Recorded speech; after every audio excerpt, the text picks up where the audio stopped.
Hey everybody, welcome to the real United States. And welcome to Portland, Maine. This is our first visit, our first episode here in the great state of Maine. And Portland is a seacoast town. We're right out on the very corner of the Cape, if you will, and right on Portland Harbor. Now, Portland was originally explored or settled by Europeans in about 1623. That period of time you'll probably have gotten has been a period when most of this area was originally explored, all the way from Salem all the way up here to Portland. But it didn't become officially a city until 1632. And then it was taken over in 1658 by the Massachusetts Bay Colony, and it went through several iterations of names before finally becoming Portland. Now, although Portland is not the capital, it is the economic capital because it is the largest city in the state of Maine. At over 61,000 people at the last census, it is a very big city for this part of the world because Maine, again, is one of those northern states which is not extremely populous. So this has become the economic, cultural hub of the state, even though we are in the lower southeastern corner of the state. Not terribly far, maybe 25 miles or so from the New Hampshire border.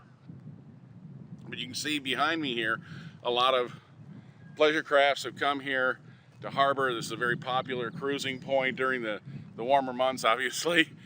This is not a place you want to be in January and February because it is very, very cold here. We're at about 43 degrees, 40 minutes north latitude, which makes it almost identical to where our home in Michigan is at 43:30 minutes north.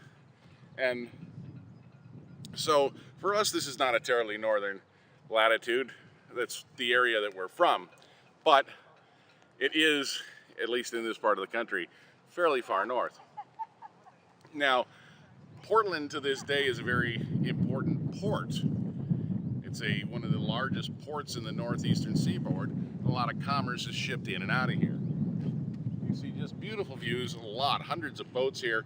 You can't probably see them on camera, but about 2 miles up here on the water, there is in fact an enormous number of personal watercraft that have been anchored. A lot of people staying here. We're here during the 4th of July Independence Day holiday weekend, so there's an enormous number of people out on their boats traveling this time of year.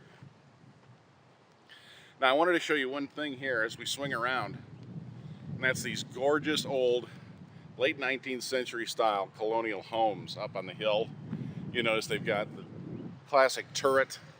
They're 3-story homes. And this was a classic sort of thing that was done in seaboard towns.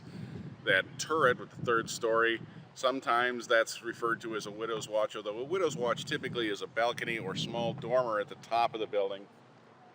But this center house that's in yellow, that balcony might be considered a widow's watch, where sailors' wives would come and they would watch as the ships sailed out to sea, or they would sit there and wait to see if they were going to return safely.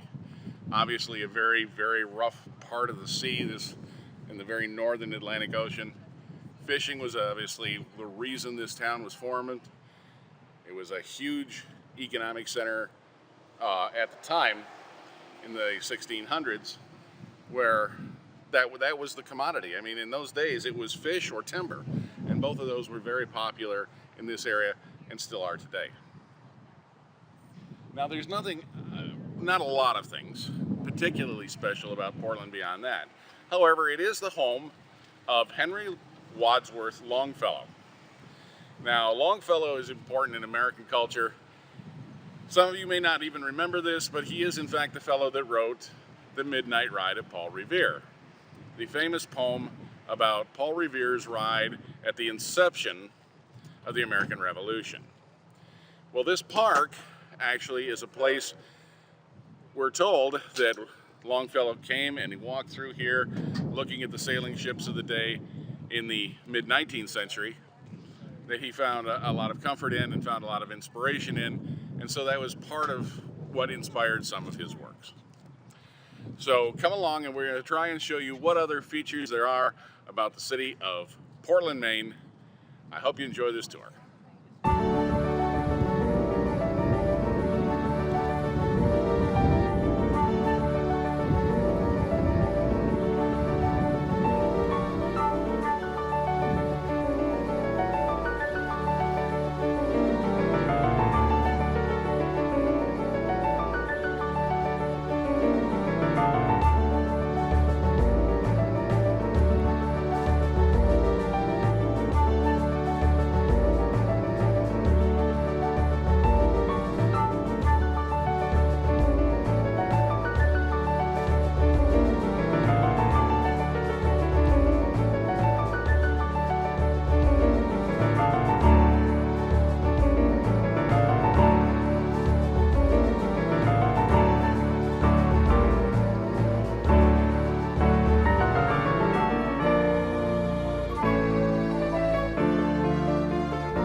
So as is typical with cities all through the eastern United States, parking is at a premium. It's very, very, very heavily populated, and Portland's no exception. And of course, we're here on a holiday weekend, so it's very hard to find parking anywhere in town. There's lots of parking, but it's all full. Lots of tourists in town from all over the surrounding area. But you can get parking if you keep going around the block enough and you wait, and they have paid parking. You get a receipt, you put it on your dashboard. But as you can see, it is very difficult.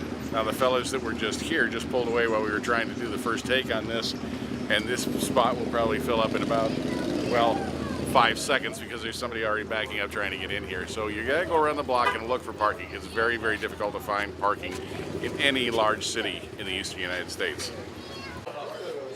So if you're gonna come to Maine, or to Portland, or anywhere in Maine for that matter, Maine is notorious for its Maine lobster.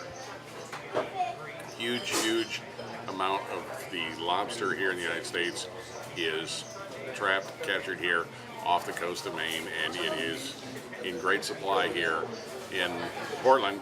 So we decided, well, if you're going to be in Maine, you got to have the Maine lobster, and so that's what we're doing for lunch today. And as you can see, we got a twin lobster. It's about $32 US. Comes with corn and French fries and drawn butter, the whole bit. It's really very nice. So that's very typical of what you're going to want to try in Maine. So one of Portland, Maine's famous sons is Henry Wadsworth Longfellow. That's a mouthful to say. Henry Wadsworth Longfellow, great American poet for the mid-19th century, who wrote, amongst other things, as I mentioned earlier, The Midnight Ride of Paul Revere. Very famous poem about the beginnings of our American Revolution. But not his only work, maybe not his most famous work. Longfellow also wrote the Song of Hiawatha, which maybe you're familiar with, maybe you're not. By the shores of Gitche Gumee, by the shining big sea water. And the interesting thing about this poem, Longfellow in this time was experimenting with a different meter in poetry called tetrameter. And Hiawatha was actually written in trochaic tetrameter, for those of you geeks that really care about poetry forms. A lot of American poetry, English poetry, it seems to have been written for some reason in a form called iambic pentameter, which has 5 feet instead of tetrameter, which has 4. But anyway, he did a lot of experimenting with this form. And I think for most people who study poetry, it's probably most closely associated with Longfellow. But he was, like I say, the famous son of literature here in Portland, Maine. He was a contemporary, actually, of Edgar Allan Poe, who wrote to Longfellow telling him how much he admired him and how he had been inspired by his work, and that he thought he was the greatest poet in America at the time. So that is probably Portland's big literary claim to fame, is the birthplace and the home of Henry Wadsworth Longfellow. And I'm glad I don't have to try and say that 5 times fast. So this is the birthplace of Henry Wadsworth Longfellow, right here in downtown Portland, Maine, and it has been preserved to this day, even though it is surrounded now by museums and big modern buildings and storefronts and whatnot. This building has been preserved here, and this is where Wadsworth Longfellow was born in 1807. And as I understand, it spent like the next 35 years of his life here. It was about 1815, I believe, when the 3rd story was added. The family added that for more room. This not only, though, is a literary significant home in that respect, it's here because it is the oldest structure standing on the Portland Peninsula. So it has great historical significance to the community and the surrounding area. Certainly a very significant part of American culture. And in really excellent repair. I wouldn't mind living in a house like that, actually. So anyway, folks, that is our visit to Portland, Maine. I hope you've enjoyed your trip here. If you've got questions or comments, please leave them in the comment section below. I love hearing from all of you. I try to get back to everybody I can. If you haven't already, please pick subscribe and come along for the adventure. We love having everybody with us. And as always, thank you for watching.